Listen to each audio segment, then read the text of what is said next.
Dans le dossier de l'octroi des dont l'un de ces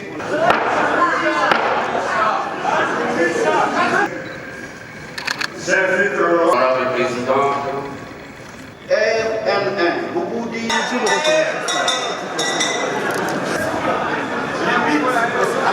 Soumaïli Kifwa Biro.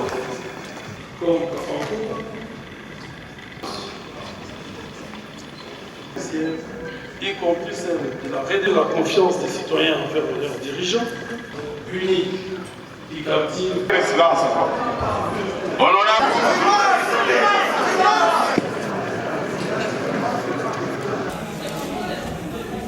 Grande est ma joie pour cette opportunité qui m'est offerte en ce jour, en cet admirable hémicycle, afin que je présente à vous, élus du peuple, mon projet de société en tant que candidat du gouverneur pour la législature 2024-2028. Qu'il me soit également permis de rendre mes vibrants hommages à son Excellence, Monsieur le Président de la République et chef de l'État, Monsieur Félix-Antoine Tshisekedi Tshilombo, et lui réitérer mes félicitations pour sa brillante réélection à la magistrature suprême, et ce, après l'organisation à échéance des élections libres, paisibles, inclusives et démocratiques. Mon adhésion à la vision du chef de l'État pour la consolidation des acquis et reste mon leitmotiv et continue ma priorité sans appel pour ce quinquennat. Mon allocution se déroulera en deux volets. Premièrement, la présentation des réalisations du quinquennat écoulé. Deuxièmement, les développements de ma vision en rapport avec les 5 années à venir. Au premier volet, j'établirai devant vous, autorité budgétaire de la province, en premier lieu, ce qu'auraient été les projections du plan quinquennal 2019-2023 et en second lieu, les réalisations s'y rapportant. En effet, le plan quinquennal de développement provincial 2019-2023 était à hauteur de 2,393,424,075 $ américains et comprenait 5 piliers contenant 28 axes dont détail que voici. Depuis mon accession aux commandes de la province, je me suis engagé et assigné comme mission de réduire sensiblement la proportion des ressources extérieures dans les budgets de celles-ci. En ce jour, je vous affirme que le pari est gagné, car depuis lors, le gouvernement sortant a compté prioritairement sur ses ressources propres avant d'envisager les recours aux ressources extérieures.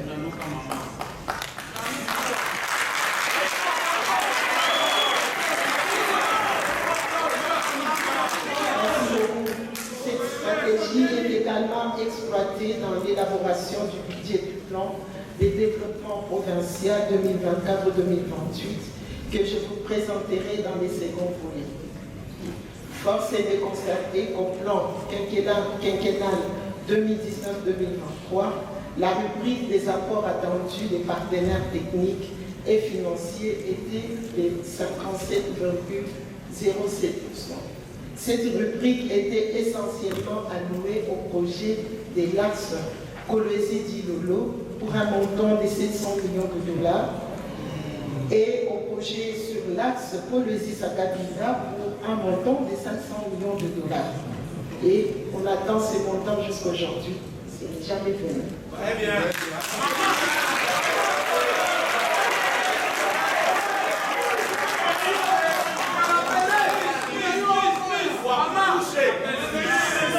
Je souligne ici que le plan quinquennal 2019-2023 a été réalisé à 67,0% pour un montant de 647 612 954,36 dollars américains contre 929 628 22,44 dollars américains du mois pour la partie des projets prévus en financement au travers de moyens propres. Uniquement pour le projet figurant au titre 7 et 8, hormis seraient pris au titre 3 et 6, à 6. Honorable Président de l'Assemblée provinciale du Lualaba, honorables membres du bureau, honorables députés et chers collègues, ici est de souligner que la province du Lualaba a connu 4 moments dans sa gestion, à savoir la période de commissaires spéciaux de 2015 à 2016, la période de 2016 à 2018, la période de 2019 à 2020, la période de 2021 à 2023.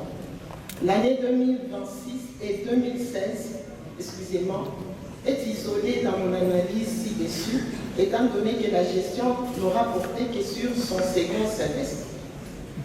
Pour ce faire, les recettes mobilisées sur la période retenue, soit de 2017 à 2023, sont de l'ordre de 1 798 977 892,55 dollars américains. Elles se répartissent de la manière suivante. En 2017, 47 807 850,89 dollars américains, soit 2,66. En 2018, aidé de 156 637 284,63 dollars américains, soit 9,82%. En 2019, aidé de 147 832 811,66 dollars américains, soit 8,22%. En 2020, 155 710 et 13,82 dollars américains, soit 8,66%. Et en 2021, il était 379 829 143,78 dollars américains, soit 21,11%.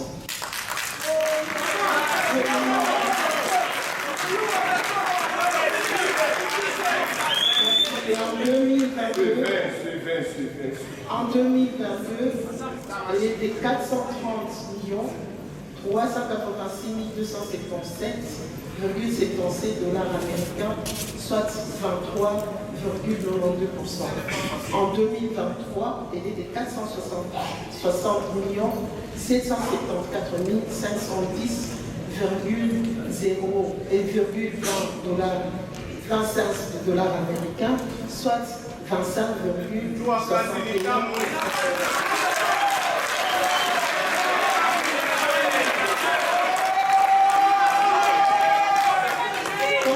On le voit sur la graphique, je ne sais pas si ça montre, cette graphique montre que nous sommes en train de monter.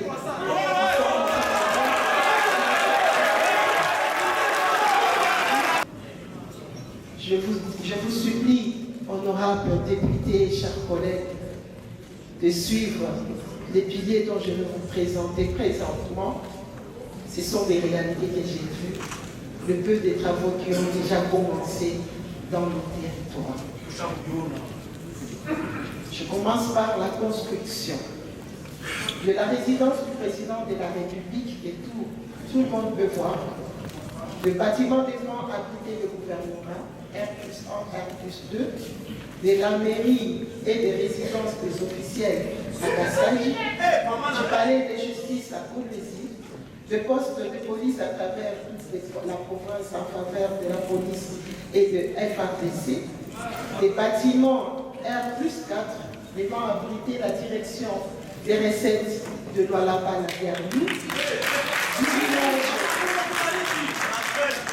du village de Congrès, de la salle de conférence, du bâtiment administratif R+5 devant abriter les ministères, du réfectoire et cuisine des CCO, état-major de la PNC, en Colombie, d'un bâtiment devant abriter les barreaux provinciales, d'un bâtiment devant abriter la Commission électorale nationale d'indépendance CENI, d'un bâtiment de la police nationale congolaise, du bureau de poste de contrôle de Bokaka, de parquet de grande instance de Kassage et Fongoumé, du mur de la prison de Dilala, du parquet de grande instance de Kolwezi, du bâtiment de la prison de Dilala, du quartier général de la police nationale à Kolwezi, du bureau de l'inspection provinciale de la territoriale, la prise en charge des organisations de la société civile, l'amélioration des conditions de travail des fonctionnaires et agents publics de l'État, les paiements de la prime.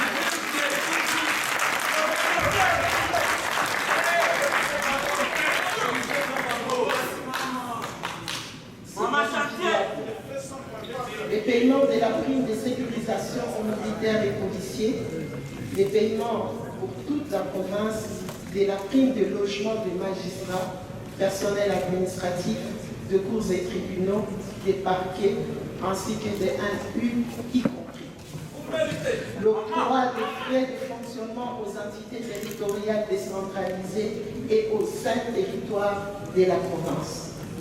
L'acquisition de moyens logistiques, moto, jeep, 4x4, en faveur de la BNC et de la FRDC. Et j'en passe. Je soulève à votre attention que, sous mon impulsion, dans les soucis d'assainir les finances de la province, mon gouvernement a pu éponger toutes les dettes en temps record, toute la dette contractée par la province auprès de banques locales, ce qui lui a évité le paiement des intérêts capitalisés sur la période restant à ouvrir. Les banques sont ouvertes, vous pouvez aller vérifier. Faire front à servir le peuple rwandais et ma volonté de consolider les acquis qui sont réels. J'en appelle à votre sens des responsabilités, des patriotisme et des citoyennetés. Quant à ma sollicitation de vote en tant que gouverneur de la province de Lualaba,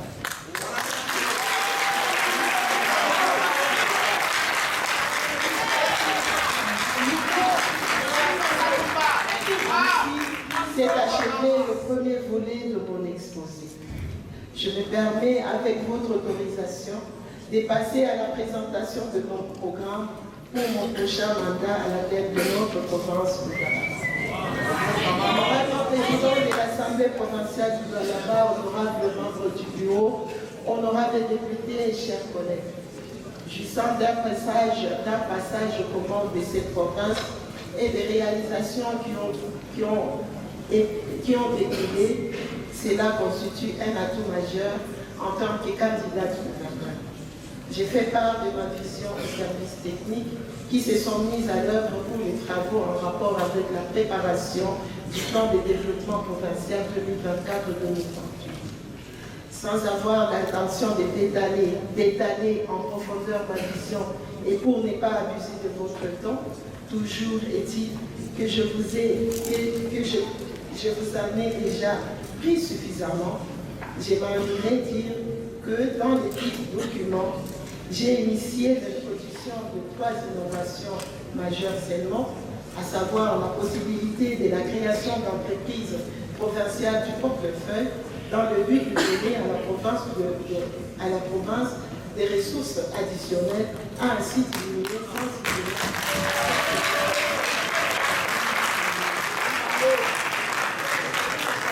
le renforcement de la bonne gouvernance dans le but de la diversification de l'économie de la province avec la création d'emplois bien rémunérés pour ainsi améliorer les conditions conditions socio-économiques de la population du Ghana. Il s'agit d'évaluer le projet de ce plan de développement provincial revêtant des caractères d'investissement réel en constitue la dernière innovation.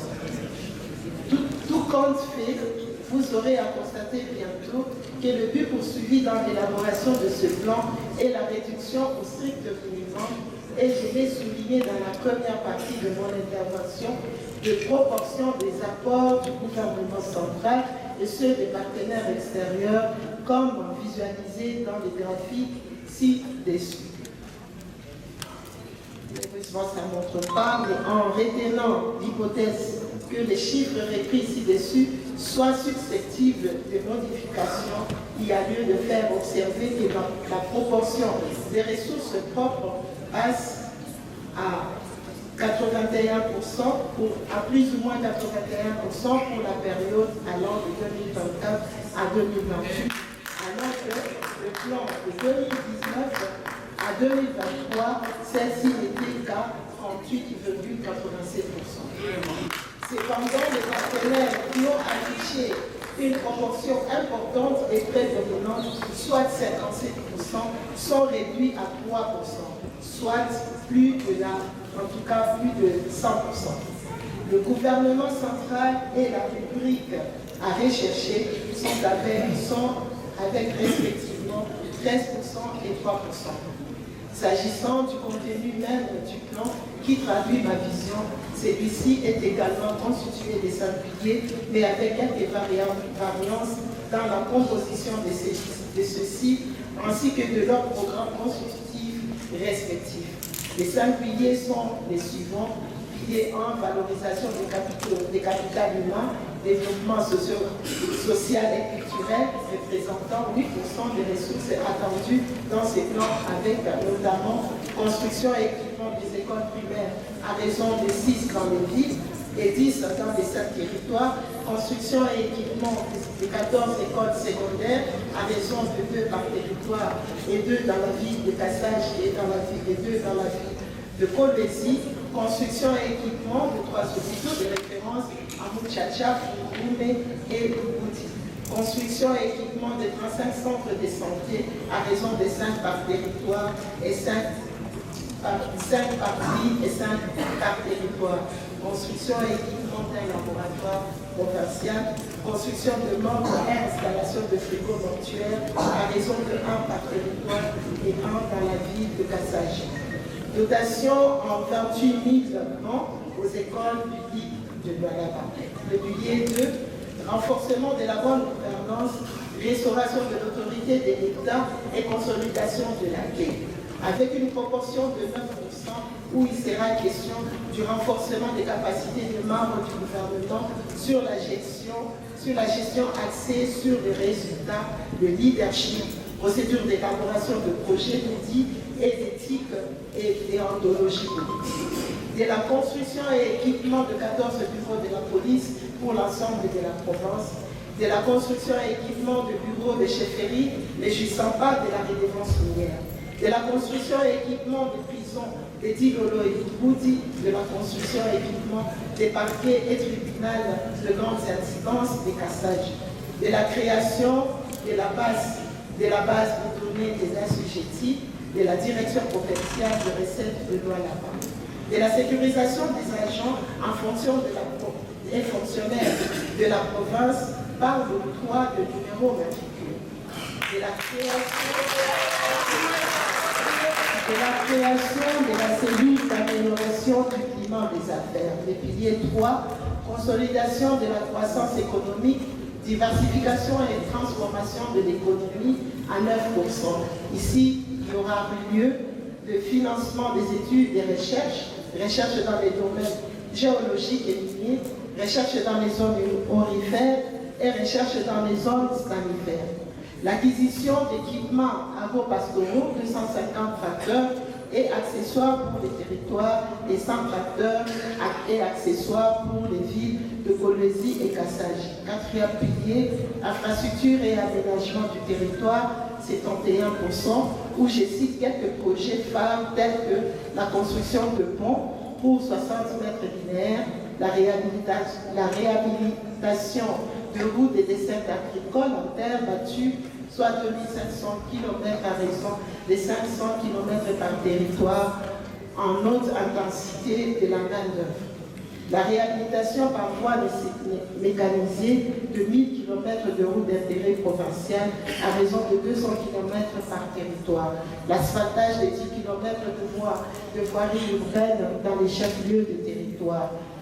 Des piliers sains, protection de l'environnement, lutte contre les changements climatiques qui prendra 3%, où des grands projets seront initiés dans les reboisements de 80 hectares en vue de bénéficier du fonds carbone 14 et de la duplication de l'approche FDA-L dans les 13 zones de santé restantes.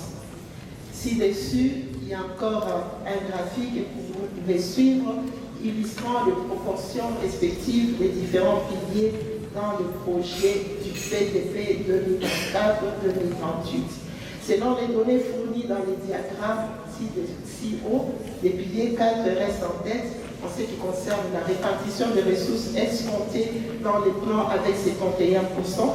Les différences ainsi constatées entre le plan de la législature précédente et celle qui concerne sont dues au souci d'alignement de ces plans à celui national dénommé Plan national stratégique de développement PNSD en sigle, duquel s'inspire le président de la République dans la définition de la vision qui s'égrève à son tour aux objectifs de développement durable ODD en cycle selon les exigences et principes de l'alignement vertical. En somme, ce plan contient 35 axes stratégiques, 10 programmes avec 431 orientations et 320 projets. Contrairement au précédent plan qui ne disposait que de peu de ressources et qui ne contenait que 28 axes avec 302 projets. Dans ces plans, les objectifs spécifiques y poursuivis sont traduits en termes d'orientation et en constituent les piliers ainsi retenus. Honorable président de l'Assemblée provinciale du Lualaba, honorables membres du bureau, honorables députés et chers collègues, je ne terminerai pas mon allocution sans vous présenter mes très sincères remerciements pour votre attention soutenue. Je réitère ma sollicitation de vos voix humblement et respectivement au scrutin qui interviendra dans les prochaines heures pour l'élection du gouverneur et vice-gouverneur en vue de les permettre de parachever les projets déjà en chantier et ce nouveau dans le seul objectif primordial, celui de l'amélioration des conditions socio-économiques de la population lualabaise. Espérant que ma vision à travers mon projet de société a retenu votre attention. Vous, représentants légitimes du peuple lualabais, je reviendrai avec mon gouvernement prochain, si vous le permettez, pour d'amples détails. Que vive la République démocratique du Congo, que vive la province du Lualaba, que le Dieu Tout-Puissant nous bénisse tous, ainsi dit, je vous remercie.